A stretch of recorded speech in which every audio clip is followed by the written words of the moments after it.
artist managers prioritize where they spend money. It's Oh like yeah, they'll fly people from across the world for glam and wardrobe, and then like the audio people and the techs get the short end of the stick, sure, or the sure. music, even the musicians too. It's like Yeah, you're kind of starting to see a wave of prioritization in the glam and the look more than you know the music.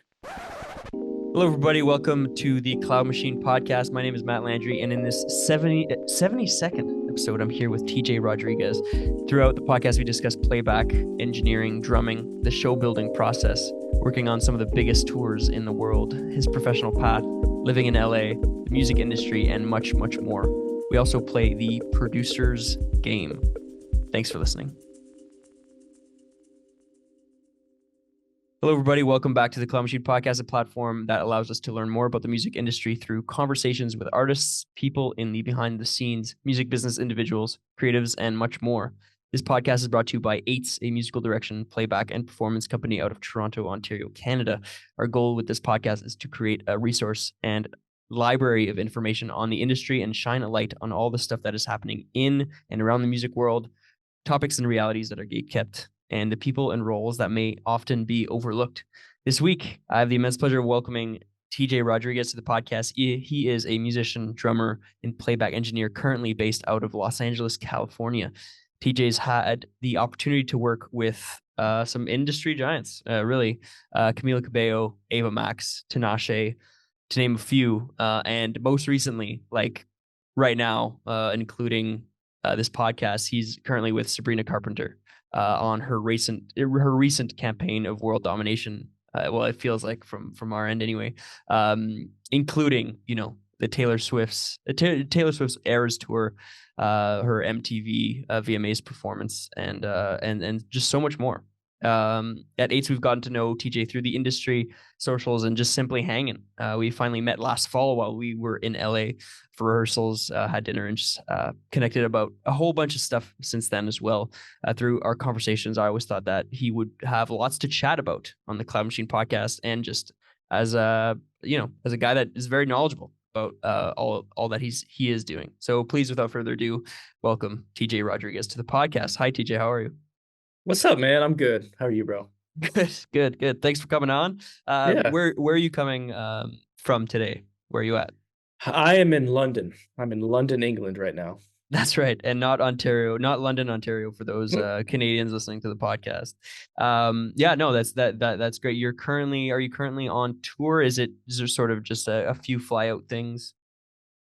Yeah, I guess you would consider it a tour. I mean, I'm with Sabrina right now. We started, we did a BBC radio show in London at like the end of May, and then Oh yeah, flew to New York and did Gov Ball Festival yeah, in New York, and then she just did some promo in Germany. So now we're here in London. We're doing Capital Summertime Ball this weekend. So yeah, it's gonna be great, man. fantastic. That's great. Let's start the podcast how we always start the podcast. I wanted to ask you about your favorite live show experience ever as a fan. As a fan, Yeah, as a fan. so that's an interesting question. This is probably going to be non-conventional, but Please. it was probably the first time I ever saw Snarky Puppy in person. Oh yeah. I wasn't really a fan of them when I went to the show. A friend of mine who was really into them kind of dragged me to the show in Right. I think it was in Charlotte, North Carolina. I was living in Atlanta at the time, and he was like, "Bro, I'll drive the whole way and back if you just go to the show with me. Like, I have an extra ticket." I was like, "All right, cool." I didn't really know who they were. So I went, and I literally at the end of the show, I had to pick my jaw up off the floor. Like That, I that's couldn't believe crazy. it was just like another level of musicianship that I'd never seen before. And Yeah. yeah, I was definitely a fan after that. I mean, it's like it's not easy listening music, but it's definitely like if you need to be inspired, just put on a Snarky Puppy record and just bask. You know what I mean? Totally. And at the time, did they have two drummers, or was it still Sput, or was it just Larnell? It was Larnell and I think they had a percussion player. I don't remember who it was, but Yeah. obviously Michael League was still like the head guy playing bass. Yeah. I don't think Corey Henry was there, which I was kind of bummed to learn after the fact because then I saw like I went on a Yeah. tangent, like a snarky puppy rabbit hole, and saw like their Sure. whole Lingus video with Corey, and Yeah. like realized he wasn't at the show. But I've seen him later in life, and it was unreal. But yeah, Yeah, it seems like it's sort of like a rotating cast of musicians, basically except Michael League. yeah, I mean he's At pretty this much point. always there. I don't know Yeah, who yeah. could fill in for him. You know what No, I no, mean? no, for sure. He's definitely in that leading role. But it seems like whenever you go to a Snarky Puppy show, it's like you don't know who you're getting, but which is sometimes the magic of it, you know? It's kind of cool. Yeah, it's like no snarky puppy experience is the same experience, which is beautiful. Like it's amazing. Yeah. Yeah, fantastic. I want to ask you, for those that don't know you, which is oftentimes the fun part of this about this podcast, is there a project slash campaign slash era, maybe slash tour slash show for you that would best represent your work? Man, I think there's if I had to choose one, Yeah. it's there is this year actually an artist that I work for named Tinashe. She did a headline tour of her new album, which was called BB Angel, and me and my roommate we had the opportunity to kind of help program the entire show. It was a 90-minute show. Yeah. Um, and I I think I mean I had a huge hand in the programming process as far as like in the studio, like messing with arrangements and adding sounds and effects and Yeah. set list order, transitions, all that stuff. I think as like a whole show, like if you went to the show, you would hear kind of my influence through that the entirety, you know. Yeah. Yeah. Obviously like there were other people that played huge parts, you know, my friend DJ who's like the MD, like I mean, obviously, I mean he's the same guy that MD's Doja Cat, like he had a huge part. Like so many different influences played a part in it, but that was probably one of the first times that I've had my had my hand almost like in the entire show, Yeah. where someone was like, "Hey, I trust that you can create something really awesome, Yeah. Yeah. and Yeah. we'll take a listen to it and make sure it's great. And if we need to touch anything, like edit anything, we will. But like, please, like, we trust like what you hear." So I got to do like the show intro.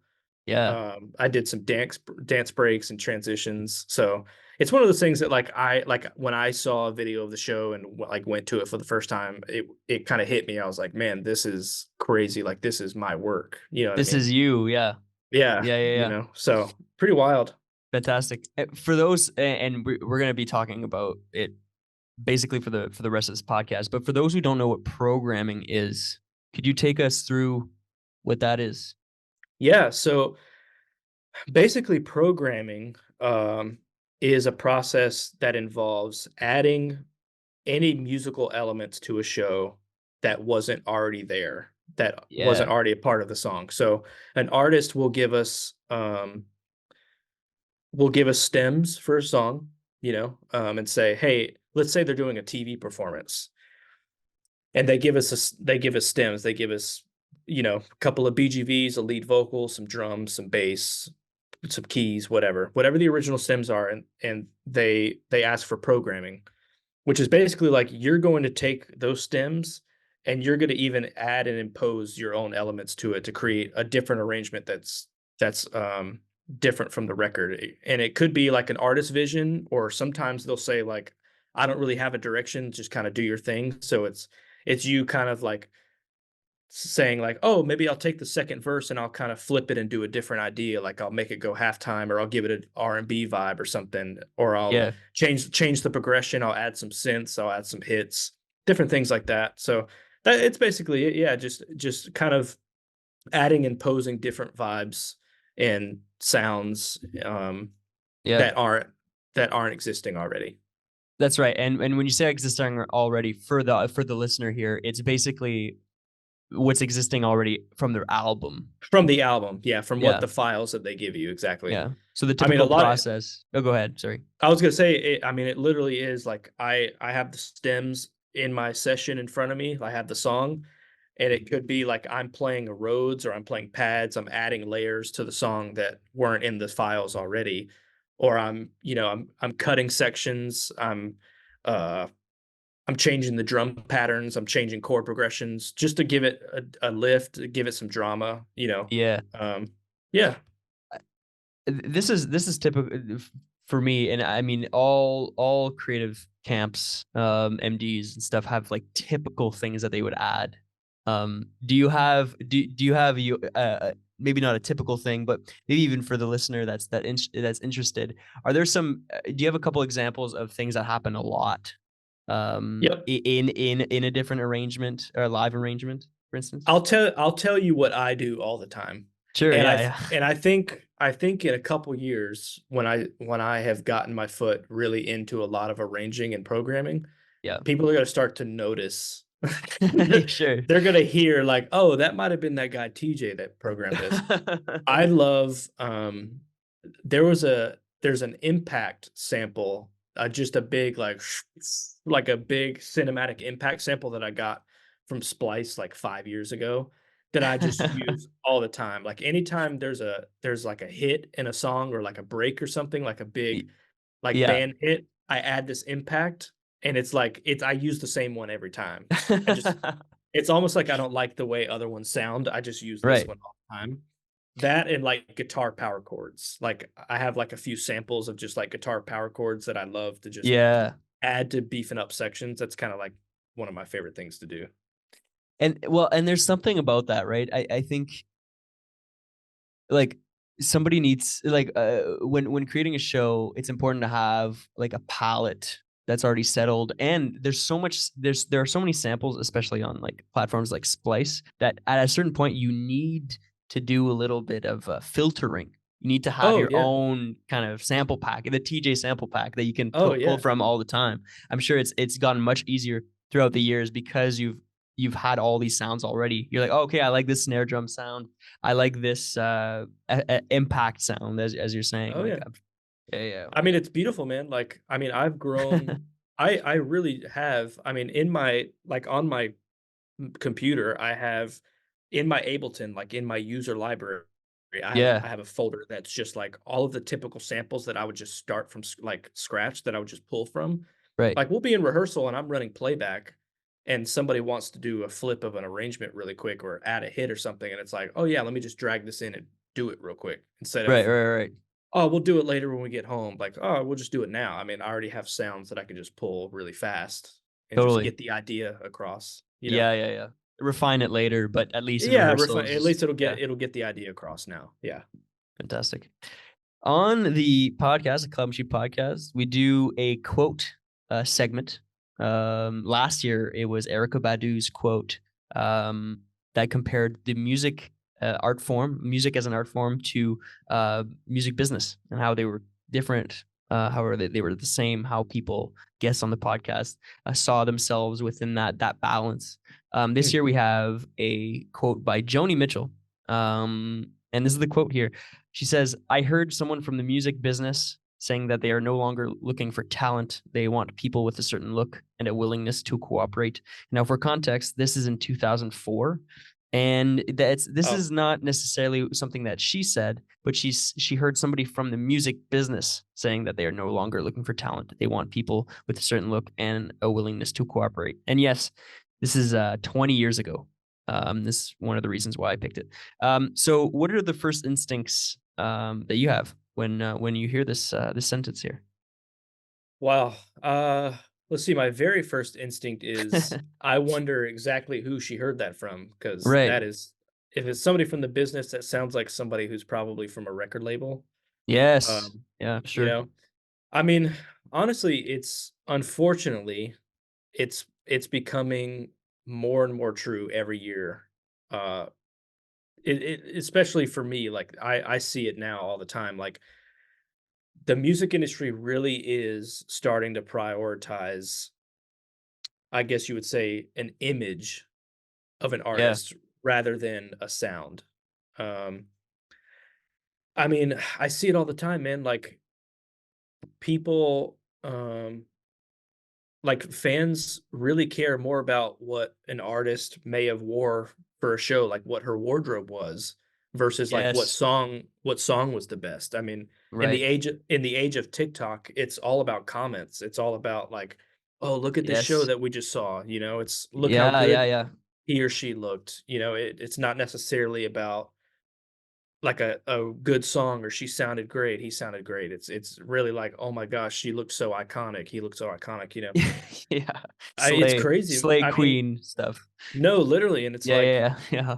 even on the inside of the industry, and not to name anybody specific, but I see it all the time where like artist managers prioritize where they spend money. It's Oh, like yeah. they'll fly people from across the world for glam and wardrobe, and then like the audio people and the techs get the short end of the stick, you know? Sure, Or the sure. music, even the musicians too, you know? It's like Yeah. you're kind of starting to see a wave of prioritization in the glam and the look more than, you know, the music in the Yeah, music yeah. industry, you know? Yeah, yeah. Very interesting. Yeah. How does that impact or does that impact how y'all are planning the music and the show and the pacing of the show and like things like that? Is it are there more dance breaks now because people prioritize that because people want to take their videos out? Are there things like that prioritize, maybe some more crowd interaction, like things like that? Yeah, I mean, there's a ton of instances where now, um, we have to allot time for, like you said, like dance breaks, Yeah. s c wardrobe changes, so Yes, yes, yes, yes. we're creating musical instrumentals that necessarily no one really to be brash, like, no one really cares about it, but, like, something has to happen, so there could be Right. a 3-minute wardrobe change because that's, like, the Yeah. most important part, you know, that there's a wardrobe change to fit this next theme, and I'm not Yes. saying it's not bad, it's awesome. It's just it's really funny to see, like, where you know, in 2004, where that quote came from, like, where was music then, you know? Yeah. Back in the early 2000s, like, you had, like, Britney Spears and TLC and all of these people who it was just, like people wanted to hear the music, you know what I Yeah, mean? yeah, yeah. And now it's like we're putting on a show, like, we're putting on Yes. a movie, you know what I mean? Yeah, The yeah. content creation, all of the screens, all of the video and lights, it's the wardrobe, I mean, it's a whole theatrical thing now, you know? Yeah. So, there's definitely a lot of things that we have to do on the programming side to cater to that, more than before. Yeah, for Yeah, sure. definitely. You mentioned a word that is really interesting to me. Themes, in regards to a show, maybe often thought of as acts. You know, Sure.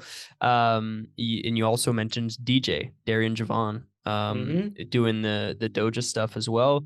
I found that in at the Coachella performance, Doja's Coachella performance, or just oftentimes performances or big performances like that, you have themes or you have acts where it's like, okay, Doja would, she's wearing this for these amount of songs, and then it's like this, and then it's maybe a slower part, and then Yep. at the end she's in the mud or whatever it is. Right. um, how is that? Are these conversations that y'all have with the creative director, with the artists themselves? Um, does it always come back to the musical direction team slash creative team like that, or is it is there are there bigger conversations going on there? It changes. I mean, Yeah, best case scenario, it's very collaborative. yeah, Obviously, the artist kinda has the final say, and she or he is the one that kinda lays it out on the line and is like, "This is what I'm going for. yeah, I want my team to make it happen." But that's not always the case. Sometimes an artist will say, you know, I have these songs that I wanna do. I don't really know thematically what I wanna do with them yet. I wanna see what your interpretation would be. right. Uh, being if it's from the creative director, from the music director, a lot of times it'd be from the creative director. I mean, people will hire creative directors because of their track record of the shows that they created, you know, the Yes, content that they yeah. created. So, um And but not necessarily because of the musical information that's being put out on the shows, but because of the themes, because of the wardrobe, because of the Exactly. storytelling, because of all these things. Yeah, totally. I Yeah. mean, like a perfect example is speaking of Doja Cat, at her Coachella performance. There's a song that she did called "Demons," Yes. um, and my buddy Derek Cobbs, he had a huge hand in arranging that song for that show, Yeah. and the arrangement is absolutely smacking. Like if you go back and watch it, it is unreal. Yeah. But then at the same time, the creative direction. I mean, it's all of these people dressed in like crazy suits of hair Yeah, it's like and like Chewbacca, blonde Chewbacca suits for those who haven't seen it. yeah, and like the set design, the lights and every like the choreography was, I mean, it just matched perfectly. So Yeah. it's like a true testament to, how collaborative the show is. I mean, I don't know specifically for that moment like who kind of took the reins, but just Yeah, to yeah. see a final product like, man, that really came together. You know what I Yeah. mean? Insane. I want to ask you about talking about, things that we're seeing in the industry. Derek Cobbs, of course, would eventually love to have him on the pod, have a chat. Um, Things that are happening, Coachella, Doja, are there things that you're seeing in the industry that's inspiring you? Or some new developments that you're like, oh, this is cool. People should know more about this. Um I have a funny answer to that.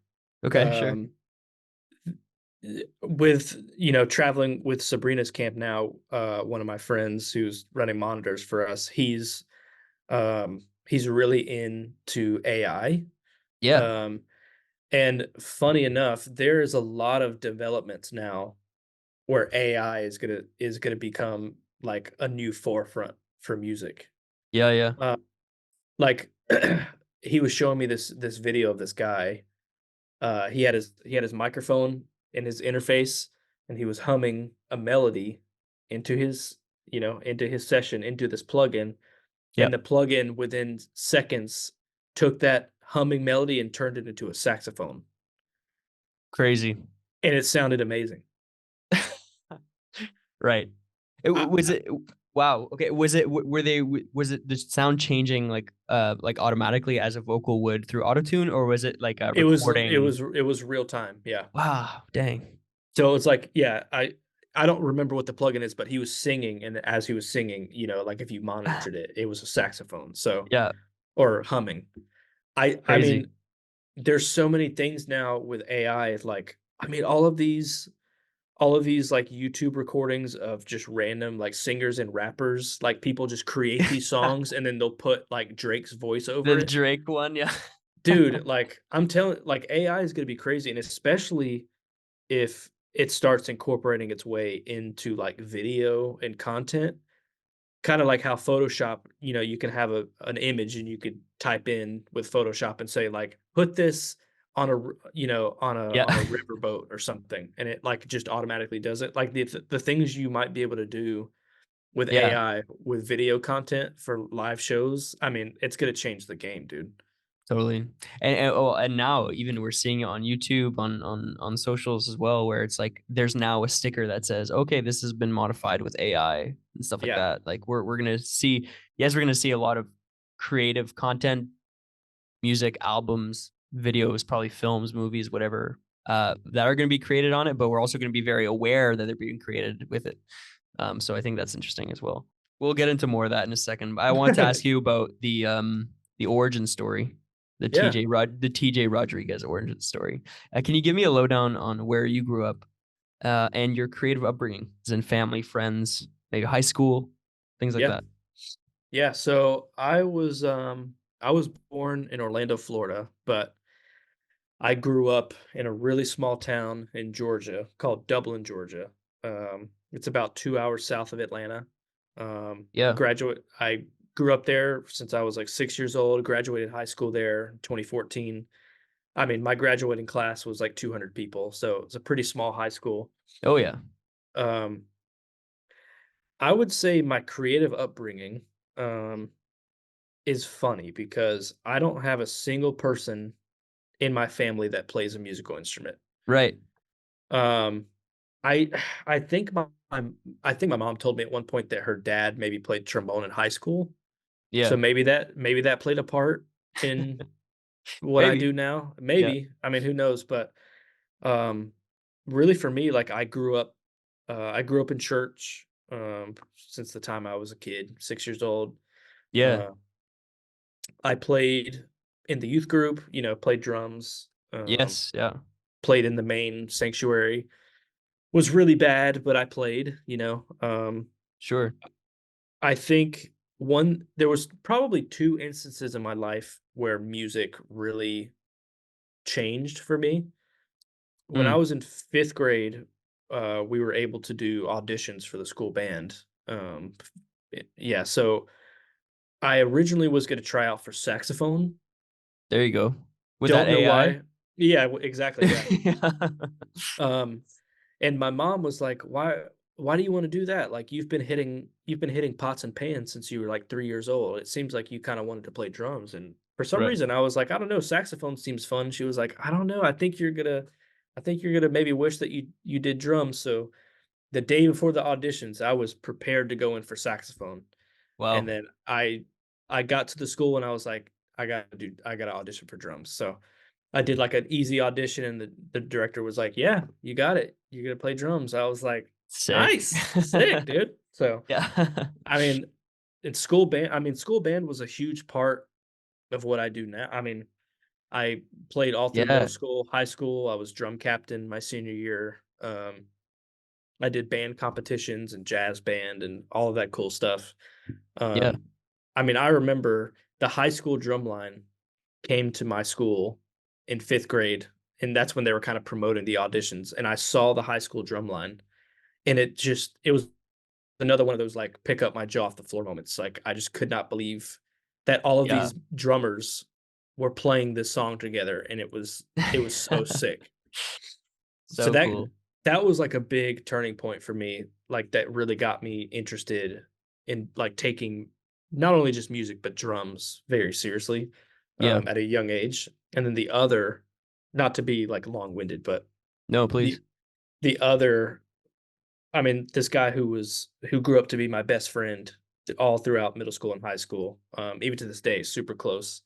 Um, he showed me he showed me the music video to "Separate Ways, Worlds Apart" by Journey. Okay. Uh, because Sick. his dad was a drummer, and he had, like, super, like, classic rock influence from his dad. Right. And I was super sheltered in church growing up. Like, my mom was pretty strict. Like, she really only wanted me to listen to, like, Christian music. Just Sure. get I don't blame her. Like, she wanted me to have a good healthy outlook on the world and not Yeah. have any bad influences. I was, yeah, cool. Sure. Um, but this friend showed me Journey for the first time, and I heard this song "Separate Ways," and there's a part in the song. It's going into the second chorus. Steve Smith, the drummer, there's like a big like band diamond, and he just plays this like crazy fast drum fill, and then it goes into the chorus. And I remember the first time I heard that, I was like, "It's game over. I'm doing this for the rest of my life." Like, That's that's it. fantastic. It was Oh like, man. I want to do this. I want to do Yeah, this. yeah, So yeah. it was from then on out, it was like, okay, music is my life. I don't need to do anything else. Even if I Mm. suck at it, I'm just gonna do it, you know? Yeah. Um, so, you know, graduated high school and uh I didn't really go to college. I went to a music school in Atlanta. It was like an 11th month program that, funny enough, I didn't finish. I should have, but um I didn't because luckily I was blessed. I started gigging kind of halfway through school. So Right. um I didn't finish the school, but I learned a lot. Yeah. No, Started it's doing, yeah. I yeah. mean, started gigging from there. That's, kind of where it started. Yeah. You mentioned when you started talking about high school, you said the high school band is this is why I'm doing it now, or Yeah. it seems like you're drawing a lot of ties to the high school band, even like jazz band, to what you're doing now. Why do you think that is? It's the camaraderie, man. It's like There you go. it's the it's the making a like a whole vision happen by like one little piece of music that I'm playing. Like I'm playing this little drum set and I'm playing with these 40 other people and we're making this beautiful song, or it might have not been that beautiful at the time, but Sure, sure, sure. but to me it was. Yeah. Um, I just loved, the community aspect of it. I loved, you know, I loved like making mistakes with my friends. I loved like Mhm. correcting those mistakes. I loved like joking around with my friends. I loved like learning all this music and then hearing the final product. I loved going to play at the local country club for some event that our school booked, and then we just played all of these random jazz tunes. Right. And it was like, "Oh, man, we're, like, leaving school early, like, we get, like, we don't have Right. to go to 5th period and 6th period, we get to go, like, play these songs," I was like, Right. "Oh, dude, this is what the music business feels like," you know? Right. And it seems like you're still doing that, but that country club that you're talking about is now Wembley Stadium. Right. Right? Yeah. Like Pretty it, wild, no, yeah. but like in regards to like camaraderie and yes, still building those shows and those tunes with the 40 other people. Maybe you're not necessarily, maybe those 40 people aren't necessarily on stage, but there's definitely 40 people at least Oh, yeah. behind stage.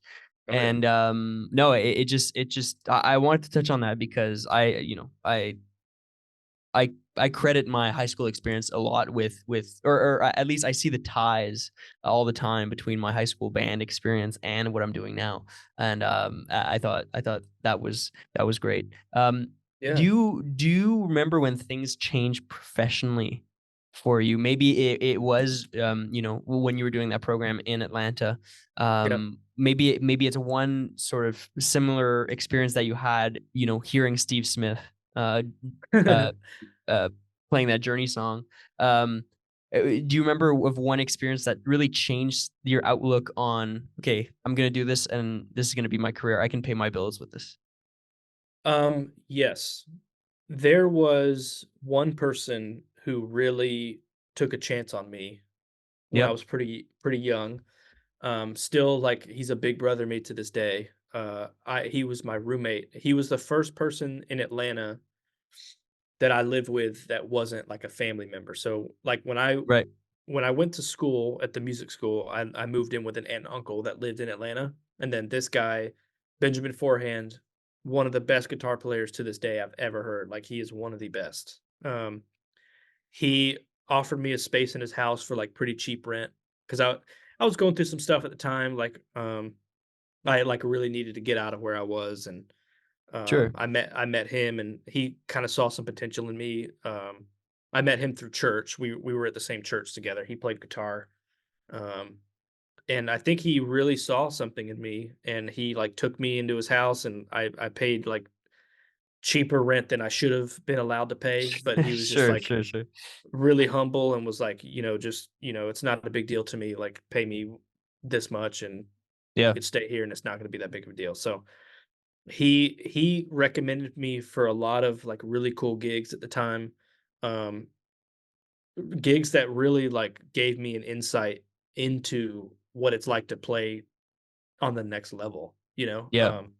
because at this point, I was really only playing at church or that kind of environment. Like, I was doing a lot of CCM stuff, Right. contemporary Christian music, which is really fun, but at some point, you know I think there was a longing for me to bring more to the table musically, that I just maybe wasn't feeling like was available at the time. And Yeah. he was the one that kind of helped put me in environments that really, um, I had to think outside the box, and I wasn't necessarily the most qualified in the room anymore, you know, Yeah. which was a big humbling experience for me. Um, So I would say, like, I credit a lot to him. Hmm. He challenged me in a lot of ways. I mean, he when we were living together, he was like, uh I want you to learn Off the Wall by Michael Jackson from top to bottom on drums. I want you to transcribe it." Right. And I've never had anybody say anything like that to me. He was like, "I want you to transcribe it, and then I want to hear you play it." top Right. to bottom. So I was like, what? So I literally like, I mean, it took me weeks. Like it took me a long time. Yeah, And yeah. I learned those songs and I set up in the living room and I played those songs from him. He was like, cool, good stuff, man. And it was Sick. like, What's next? Yeah. yeah, I was like, what? So having somebody like that just like really challenged me Yeah, and yeah. put me in environments that made me uncomfortable, but in a good way. Like it made me grow, you know. Yeah, yeah, yeah. I Yeah. needed it. Fantastic. Can you speak to me about moving from Atlanta to LA? Hmm. And, It was when that was, what led you to that? Things like that. Yeah, it was the worst timing of all time. It was during COVID. Sure. I It's a funny story. I met so my current roommate who I'm living with that I've been living with since I lived in LA, Edwin Carranza, amazing Shout out. MD. Yeah. Yeah, amazing MD in the industry. It was 20 I met him in 2020. I was playing Call of Duty with another one of our mutual friends who we spoke about earlier, Derek Cobbs. Yes. Okay. By the way, this is the craziest story. I've heard this before. Please Yeah, go ahead, but the Call of Duty tie is hilarious. Please it's an continue. insane, yeah, it's an insane story. So me and Derek, we were playing Call of Duty during COVID. I mean, maybe 9, 10 hours a day. Just what else are we? No one's working, so all we're doing is just playing Call of Duty, collecting unemployment. Um, and one day, probably after like maybe a month or two of playing, he was like, "Yo, my friend Edwin is gonna jump in and play some games with us." It's like, cool. So this guy jumped in, didn't know who he was. I just knew he was a friend of Derek's, and we played for hours. Yeah. And I was in Atlanta at the time, so for them, like he hopped on probably like 7 p.m. It's 10 p.m. for me on the East Coast. We played until like 1 in the morning, and then Derek was like, "All right, I'm gonna go to bed." 1 a.m. for me, and then Edwin was like, "Yo, there's this challenge I want to do. Are you going to bed? Are you down to do it?" And I was like, "Yeah, I'm down to check it out." And we played until I got off PlayStation that night at like 10 in the morning. Like him and I played for another like 7 hours, 8 hours. Crazy. And from that point, we were like, "Oh, it's okay. Yeah, you're cool. Like we're gonna be cool." So Yeah, yeah. we played for months and got to know each other. And I was doing some like CCM stuff at the time that he was really hip to, and I was really hip to the LA pop scene that he was doing. So Yeah, yeah, yeah. we kind of really hit it off. We had an organic relationship from the get go. Like we didn't really have an agenda from each other. We just were guys who were playing Call of Duty and clicked and had fun and Yeah, yeah, yeah. realized we had similar interests. So um, I And was. it's better to have that connection like that, right? It is, Then man. that Like yeah. yeah, it's like I don't need anything from you. You don't need anything from me. It was just kind of a random like, oh yeah, you're super cool. We click in this game. Like, you're a Totally. cool dude. And Totally. um and then it just kind of happened that, we had mutual interests. Like he really wanted to try to do some more CCM stuff because he grew up in church and loves like playing worship music, and I Mm. was doing a lot of that. So I was able to like fly him to Atlanta and to do some crazy Oh yeah. opportunities. Um and then him and I ended up talking, and he was like, "Dude, if you want to come to LA and you're serious about it, like I have a room in my house. Like, why don't you just come move out?" And I was like, "Say less." So I visited LA. I visited his house in October of 2020, and in January I moved and haven't looked back. Like has been a huge pivotal part. Pivotal. What am I trying to say? Pivotal part of like all of the work that I've gotten. So Yeah. it's been a blessing, man. Like he's one of the bros for life. Um, yeah, I've been living with him ever since, and he's on the Sabrina gig with me now. He's the MD. I've Yeah. gotten so many opportunities with him and met so many cool people. So Mm. pretty crazy, man. Yeah, Call of Duty was kind of the caveat. Crazy. Yeah, Um, before your relationship, well, maybe even with Derek and Edwin, were you hip to the term musical director, playback, um, music co-MDing that world kind of thing? musical director, yes, because kind of later into my Atlanta CCM life. A lot of the churches I was playing at and like CCM artists I was working for, they all had MDs, and Yeah, yeah, they had guys that were kind of on staff or hired to do playback in that scene, in the CCM scene, very similar to country music as well. Playback is run from stage. There's not really necessarily a dedicated playback engineer off stage. It's very, the drummer, the keys player has the Ableton session on stage, and they're the one that's running it. That's yeah, kind of yeah. the experience that I had. um Right. I was doing a lot of like church Ableton session builds and for random CCM artists. Oh yeah. And this is a maybe it's not a pet peeve of mine, but it's funny to me when you look up musical director on YouTube, it's all CCM stuff that pops up first. Oh yeah. It's Well, all like, it's yeah, funny yeah. because they're the ones that are also just willing to spill all the beans. That's true. That You is know what I true. mean? Which is cool, but yeah, I agree with you. Like when I was first getting into playback for real, like the first videos I was watching was like Elevations playback, Yes, yes. or like, Literally. or the homie Will Dodge it from studio to stage. It's Yes, like, you know yes. what I mean? It's like Oh man. this was all I could find, and it was super helpful, but it's No, like, no, man, totally. this is great for church, but I needed, there's some more answers I need. All You know those what I mean? all those church sample packs, Oh, the dude. clicks and the cues and Oh, all the that clicks stuff. and cues. Oh yeah, the Yeah. multitracks.com. You want English or Spanish? Yeah. Those are crazy. But yeah, no, okay, that makes total sense. Yeah. Um, but from a pop perspective, then was that your first time being like, holy shit, this is like the real deal kind of thing?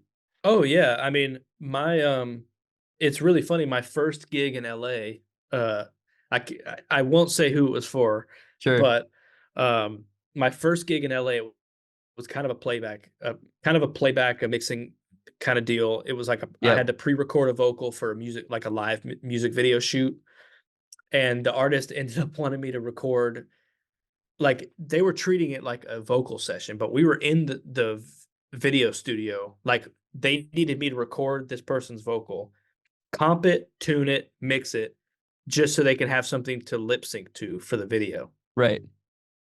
And they needed it in like 15 or 20 minutes. Right. And Right. I went down in flames, like absolutely went down in flames. So that was like my introduction to like LA playback. I was like, okay, cool, I'm gonna suck. That's great.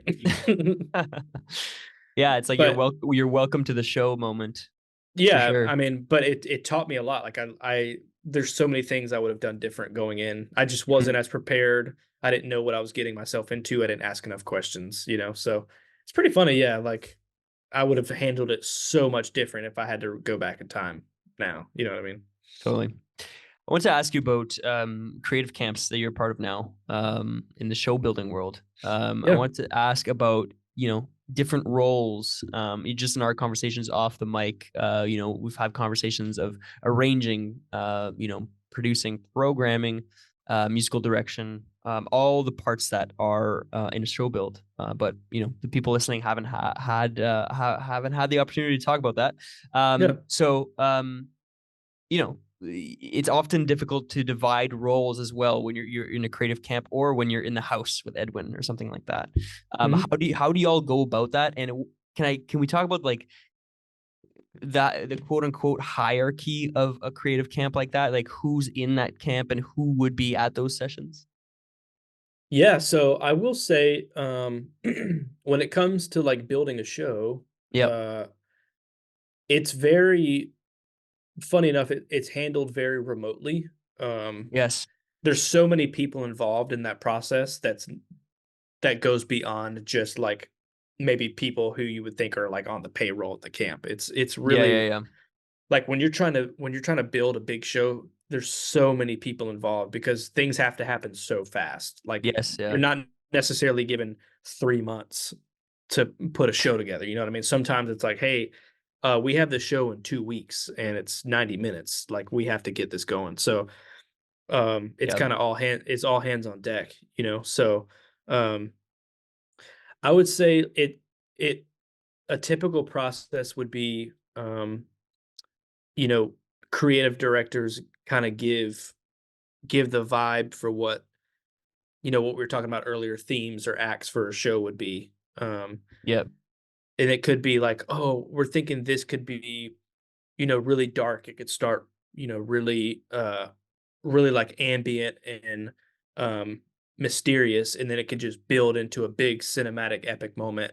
And then the end of the act is just like, balls to the wall, like the band's rocking out. There's a lot of hits and a lot of band lines, and there's a lot of like dramatic dancing. So Yeah, yeah, yeah. it's kind of on us at that point, like Edwin, to kind of help supervise. Okay, we have, let's say, 4 songs in these acts. I'm gonna have 2 of these guys do a song each, that and kind of give them a direction of like, this is where this song is in that act. This is kind of the vibe that it needs to go, because Right. this is what's gonna come before it, and here's what's gonna Yes. come. Here's what's gonna come after it. Maybe try to achieve this vibe. Yeah, yeah. Um, and then once like everybody kind of submits their files in, like me and Edwin, it's really helpful for us to sit at home, living together, because we could just go down to the studio and we can look at everything as a big picture, and we'll put it together and we'll say, okay, let's listen to what everything is right now. What do we need to change? Like, are there things we kind of need to reprogram, add to? Yep. Is there stuff we need to take out? Do we need, Mm. you know what I mean?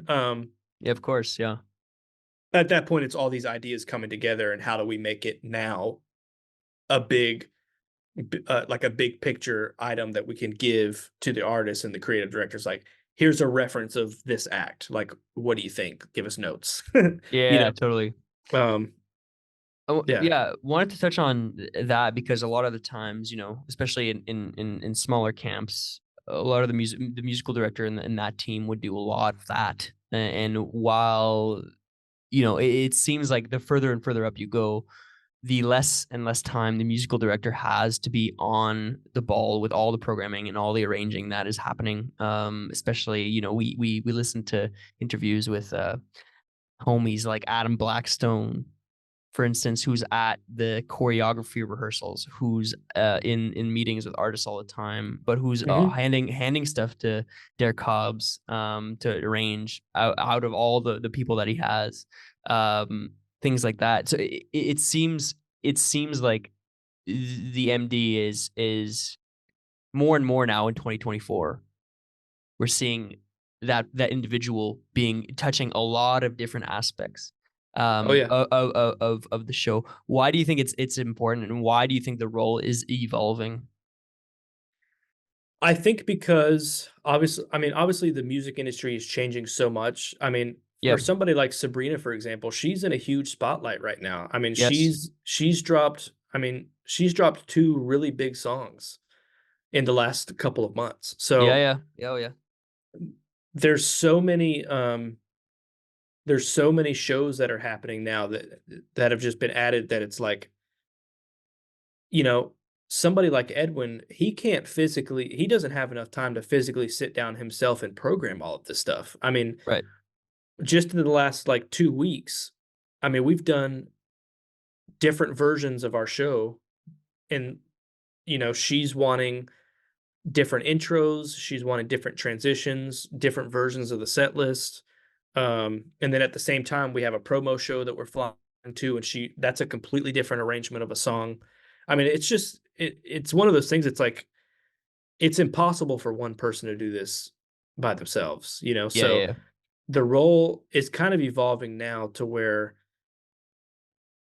there's so many things happening for an artist at one time, because of the age of social media. Like, people are blowing up so fast. Right. And everything is documented online. So like, it's literally all hands on deck to make sure that every single performance that's happening or whatever is like 100% the best that it can be.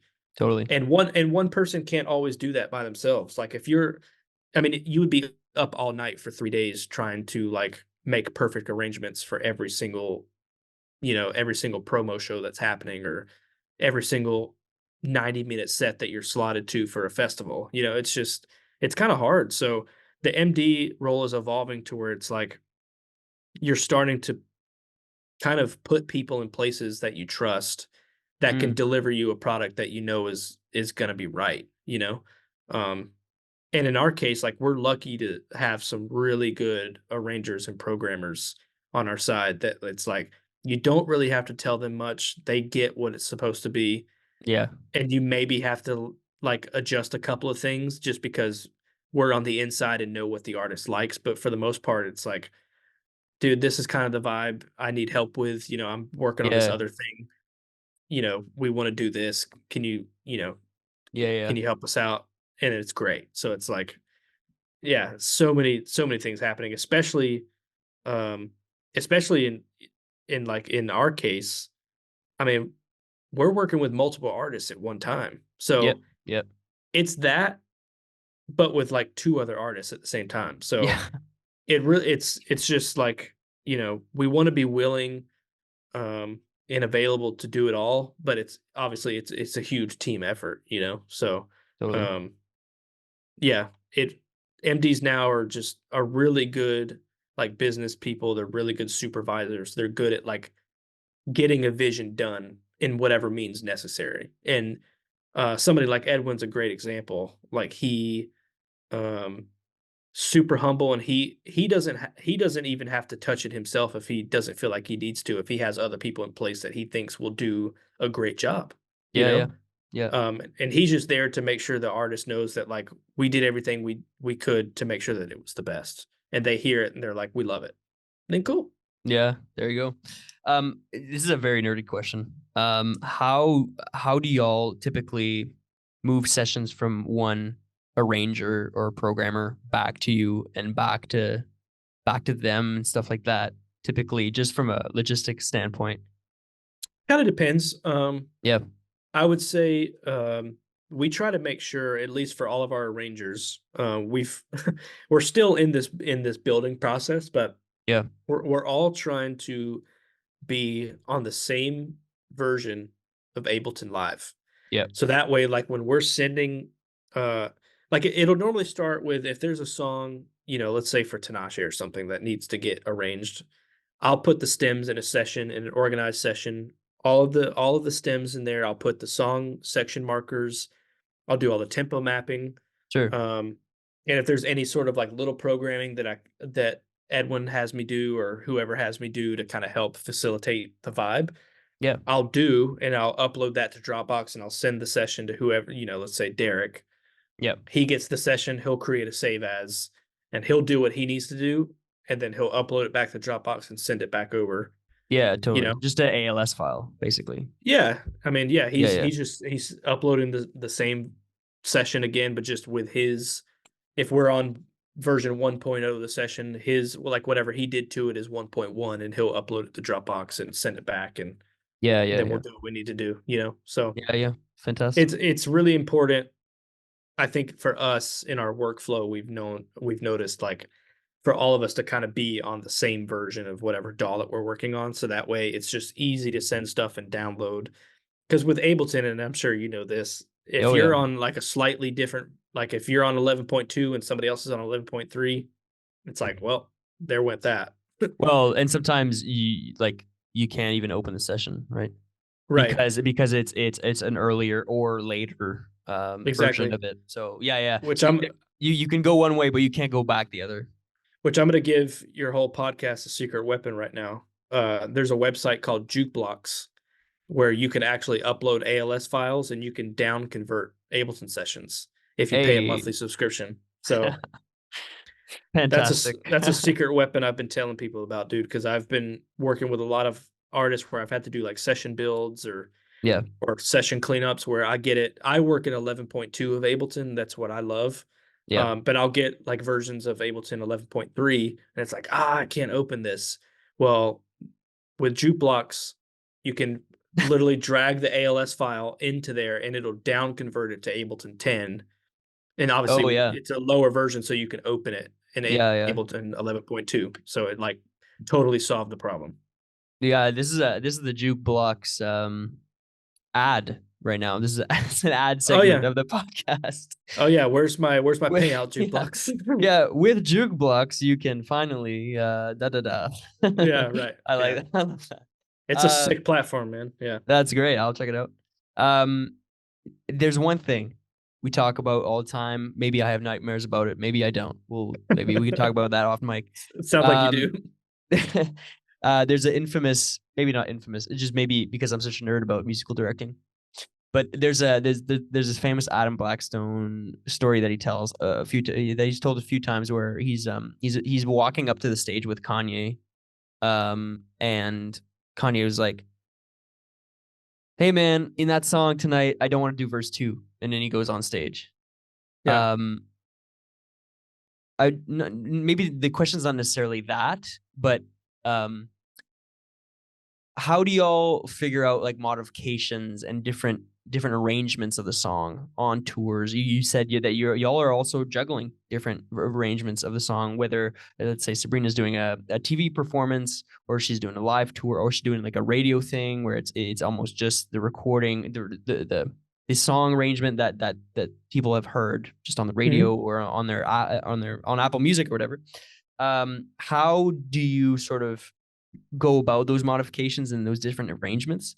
Not even just in the camp, but also with the musicians as well. Learning a whole bunch of stuff and like things like that. That's a really good question. So at the end of the day, I'm the person with all the files. So it's a huge pressure. Yep. I mean, it's taken me, I've been doing this kind of playback thing for real for like 3.5 years. I mean, I'm still learning, but I've had to hone in how to be organized. Yep. Oh yeah.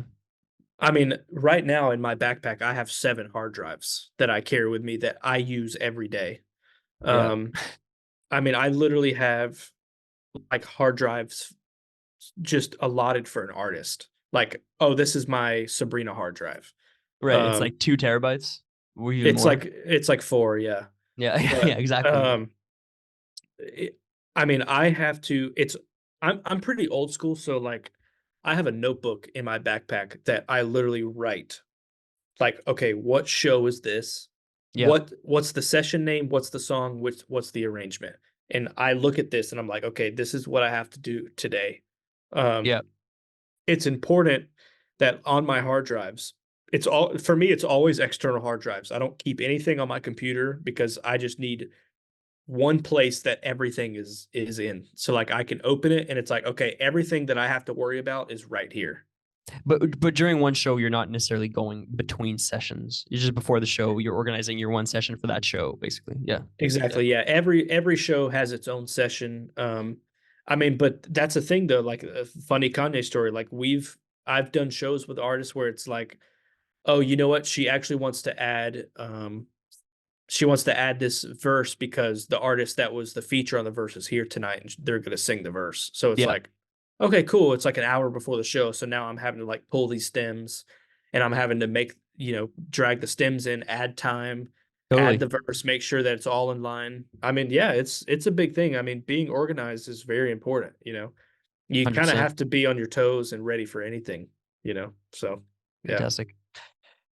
Wanted to ask you about a few things here, about industry, community, things like that. Yeah. Might be an interesting question. Ask away. How do y'all keep your cards close while also taking a look at what other MDs and what other creative camps are doing in the industry? Because, well, I'm in these shoes in regards to I'm inspired by so many people, but it's hard to be like, okay, I'm gonna just gonna take this now, take that. Obviously, there's a reality to it. Yeah. Music's all aspects of music have been done, quote unquote. But how do y'all keep your cards close, but also stay at the forefront of the industry? So this is probably not an answer that kind of that maybe whoever's listening is going to love. Yep. This is going to be an answer that kind of shows the testament of like brotherhood that we have like in in the group of people that we work with. We're very Yeah. blessed that in the circle of friends that we have that are kind of music directors, playback, musicians, we're all in the same gigs. Like Yeah. I mean, seriously, like, Yeah. somebody like Darian Javon, Yeah. um, he's the MD for Doja Cat, but like somebody like Edwin doesn't necessarily play bass for Doja, but he helps arrange songs. Derek, he helps arrange songs. Yep. Or like, somebody like Derek isn't on the gig with Sabrina, but he helps arrange songs. Or like with Charlie, like somebody will help arrange a Charlie Puth song, or Yep. like DJ will send me a Doja session and it's like, hey, kind of in a pinch, really need help, like kind of cleaning this session up. We're really blessed that like in all in in everybody's gigs that we're friends with, like everyone kind of gets the opportunity to like dip their foot in everything. Yeah. Yeah. Yeah. And it's funny, like even in um scenarios where like one of our friends got let go from a gig, another one of our friends got hired, and then that friend hired the person that got let go to like do programming or something. So it's like Sure. we're Sure. Sure. we're blessed that like, you know, Y'all are looking out for each other for sure. yeah, everybody's looking out for each other. It's kind of like, yeah, we work for the artist, but at the same time, we're looking out for the well-being of our friends. So, Yep. um, I mean, maybe for like the general person, I think it's important. Um, I think it's important to not be somebody who tries to hide all your secrets.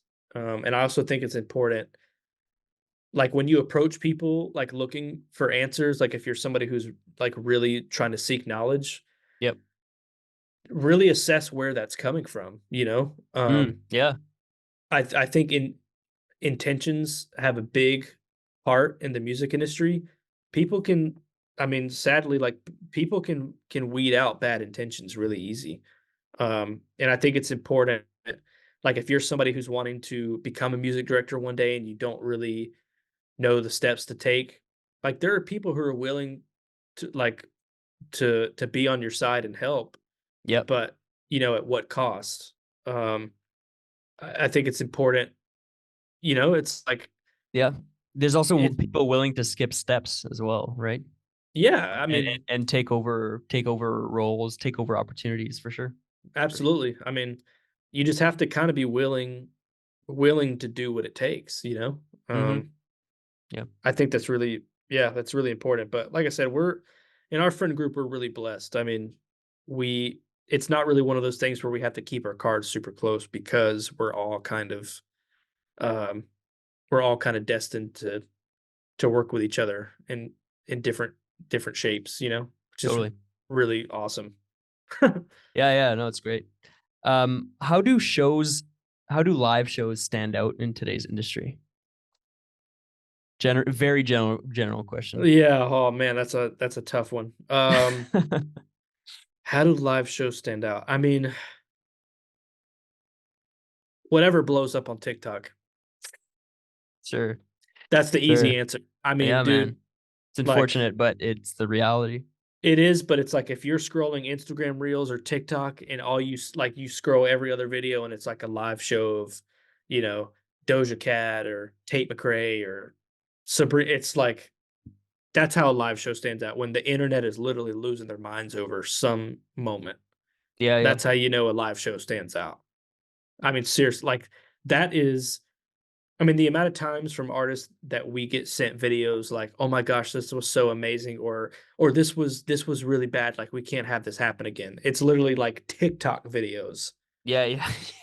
Yes. You Yes. know what I mean? And it's Well, like, okay, it's because how else are they supposed to get their references from, right? exactly. So, Yeah, yeah. I mean, I would It's say, yeah, how does a live show stand out? How did it do on TikTok? well, That's the answer. that's the thing. Well, it's like how do you evaluate it? It's because the audience is there commenting on it and being like, okay, commenting on it enough so that other artists see it and be like, hey, this worked. You Oh know, yeah. the Chapel Roan Statue of Liberty thing. I'm sure you Oh saw dude. that. Oh yeah. I mean, we were there for that. Yeah, Yeah, that was yeah. absolutely insane. Yeah, yeah. But it's like it blew up, man. You know what I Yeah, mean? yeah. Like Oh, yeah. Yeah. that's how you know a show did well. Yeah. Yeah. No, that's a great answer. Yeah. I wanted to ask you a few more questions before we wrap it up.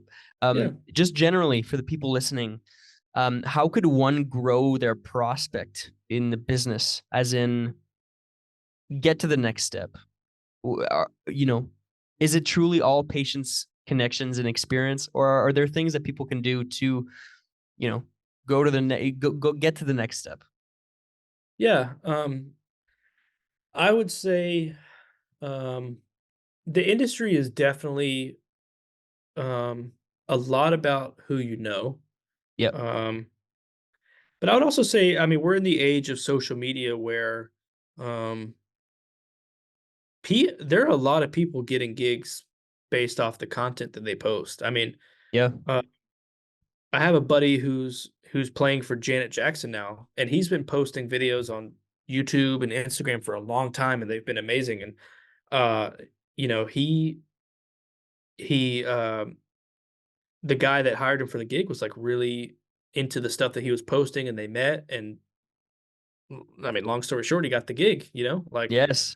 Um, It's that he saw the content, he saw the portfolio online, then met the lad, then the connection was there, and that's yep, game over. Once you got the portfolio up and you're a good person, yeah. I mean, that's what it is, really. Yeah. yeah, I would say like it's really important to in the age of social media to create a um what am I trying to say? A relatable but also like impressive online platform. Yeah. Um that's really big. I mean, people I mean all the time like I hear MDs looking for musicians based off like social media presence. It's Totally. like like people aren't really doing auditions anymore. It's very much like, oh yeah, there's this dude I saw on Instagram, or this girl sang really well on Instagram. She'd probably be a good background singer. And they're sending these Instagrams to these artists, and these artists are reviewing these Instagram posts. You know what I mean? So Yeah. um Literally. it's no like it I see it all the time. Like I'm seeing it all the time. Yeah. I would say like a strong social media platform, even if you don't have a lot of followers. That's not what I mean. I just mean like your content is really consistent, it's good, it's relatable, um, Yeah. and you're somebody who's really approachable. You're not somebody who like tries not to answer DMs because it's like the cool thing to do. It's like no, people appreciate transparency. People appreciate like communication and being able Yes. to relate with what you're doing. And just yeah, not take yourself too seriously. Like be available for even if somebody asks you for a dumb gig, just take it. Yeah. Like you never know what that's going to lead to. Totally. Um, I think that's a big thing. Like never think you're like too good for something. Um, because you'll never know. Like there's been so many gigs that I've done that I thought were dumb, and I met somebody who kind of really was a big part of what I do now. That's right. Everything leads to everything, really. It is, yeah. I Or at mean, least or at least something. yeah, Yeah. something, yeah. Yeah. Everything leads to Um everything. yeah. Yeah. Fantastic. Just a few personal but general questions. What are you looking forward to right now? What am I looking forward to? I except, am, except being in your bed back in yeah, LA. Yeah. being in my bed, playing Call of Duty again. Yeah. I haven't played Call of Duty in several weeks. Yeah. I'm looking forward to seeing my mom. I haven't seen my Yeah. mom in a few months. So getting back to Georgia is going to be great. Um, yeah, I would say Any plans there to get back to Georgia? I'm gonna try to go like kind of the second week of July. I'm doing once I get back from this run, I have like a week off, and then I do a quick little Europe run with Tinashe, and then I think after that I'll be able to go home for a little bit. So see my Nice. mom.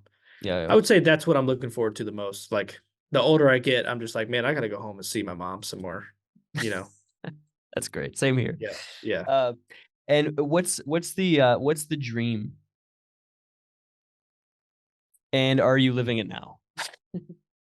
Side Um, side question. I am living what I thought my dream was maybe 5 years ago. There you go. Yeah. Um, I feel like every like 5 years I have a different dream.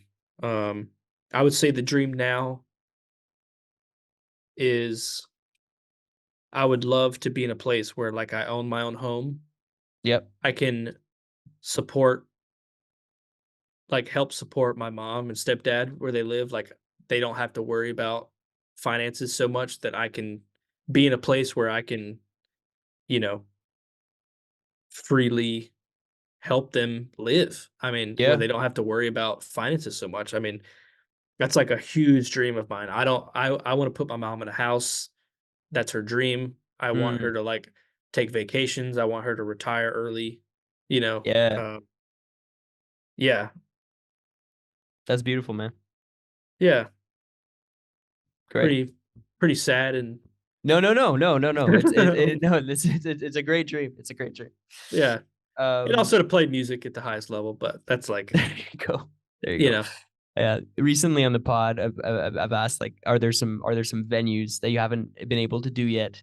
Venues, festivals, things like that that you're maybe aren't in the cards yet, but that you'd love to do, or that you've always set your eyes on. yep. I still to this day haven't done Red Rocks, Oh and yeah, I really want to do Red Rocks. yeah, I mean, I've been to Red Rocks before. I've never played it. I have friends that have done it, and they're like, "Dude, it's absolutely insane." yeah. And I'm just so jealous. I want to do Red Rocks so bad. Yeah. Yeah. One of our clients just did Red Rocks a few weeks ago. We weren't there, but the pictures and the videos it was amazing. And it crossed like a big check mark off of their Oh bucket man, list. So who was it? the beaches.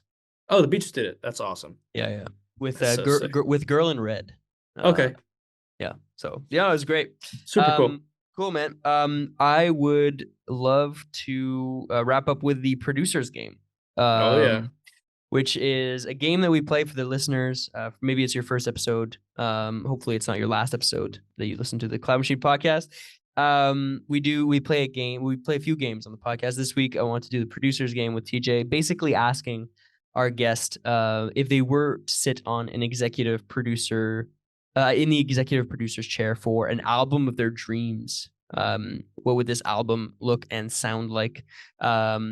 And this is dead or live, people. So Okay. basically asking TJ this week about this album, who the artist would be, as in, you know, who would put it out, the producers on the album, who would be in the band for the record, the studio and the city, as in you could bring Abbey Road to New York, for instance. As in the studio and the city, it doesn't necessarily need to be in the same. This the city doesn't need to Sure. be. You know In what the I'm. same place as the studio. Yeah. You know what I'm saying. The era, as in which decade this album would be put out, and then for you, I would say the special question is how would you do the first? How would you do the show? How would you do the first live show? So, Oh man, what a um, loaded question. All a right. very yeah, a big loaded question. But Okay. yeah, So the artist. Let me start with the artist.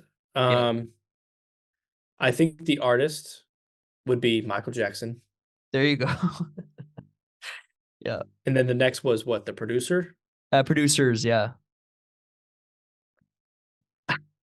I think it'd be crazy to yeah, hear Max Martin produce Michael Jackson.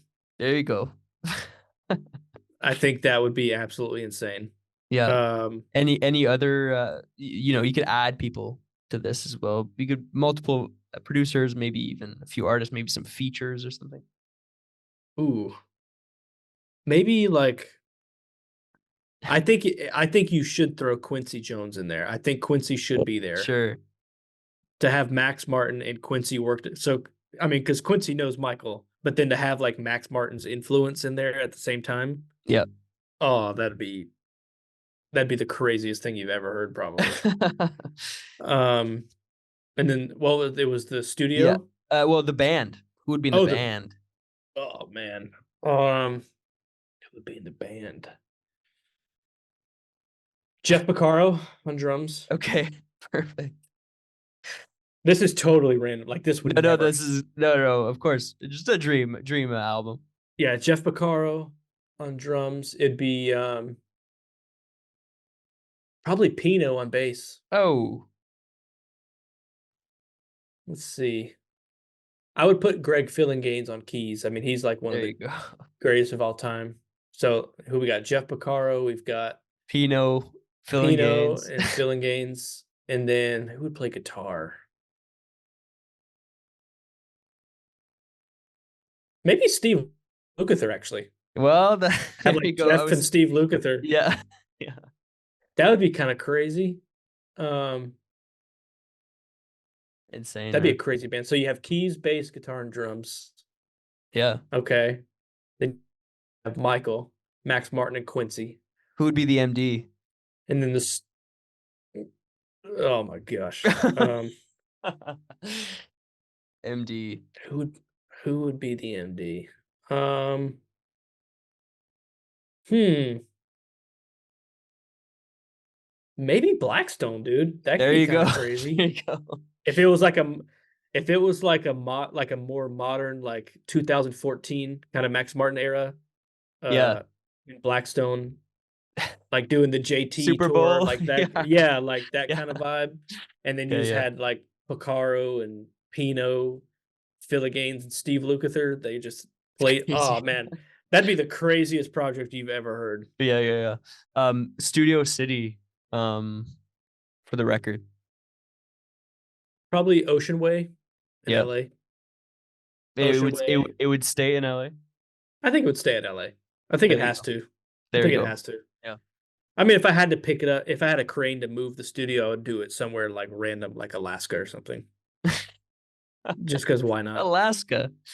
That's great. Okay, well, that's fantastic. And how would you do the live show? Would it be Adam Blackstone 2014 era Super Bowl like that vibe, or Yeah, it would probably be like I would imagine they would probably hire an orchestra. So it'd be yeah, that same band with Adam MDing and then like a random orchestra. Um yeah, at I love Madison that. Square Garden or something. That'd be the There you first go. show. Um Fantastic. and I don't know how that first show would go. It would make headlines. Fantastic. All right. AI will probably at some point make that happen. I'm That's right. sure. That's right. The Welcome Back Michael Jackson tour Yeah, with Pino on bass. There with you go. Pinot on bass. Yep, exactly. Cool, man. Well, that's how we wrap up this week's podcast. Thank you for being on. And it was just so insightful to get to know a little bit more about your process, about the camps that you're working with right now, without necessarily, giving away all the secrets. Right. Yeah. But thanks for coming by, man. Dude, yeah, thanks so much for having me. I mean, huge honor. Like so much fun. Always good Oh, talking. yeah, always great.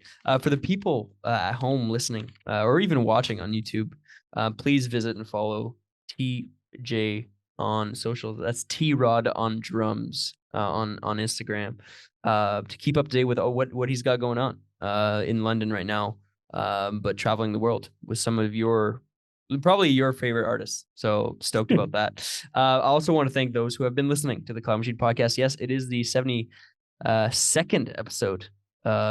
So we were keeping on going here, folks. We love to keep this platform as interactive as it can be. So please keep commenting. Leave your comment if you haven't before.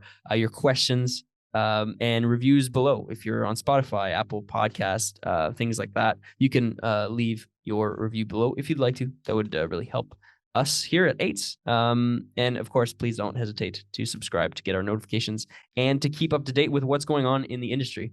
We don't do this for us. We do this to share the knowledge of the industry because we believe it's so gatekept. There's not a lot of information on roles roles in the industry, especially roles that TJ has right now, like playback, like MDing. So we're just trying to build this library of resources and information for y'all, and sometimes for us as well. We're always learning.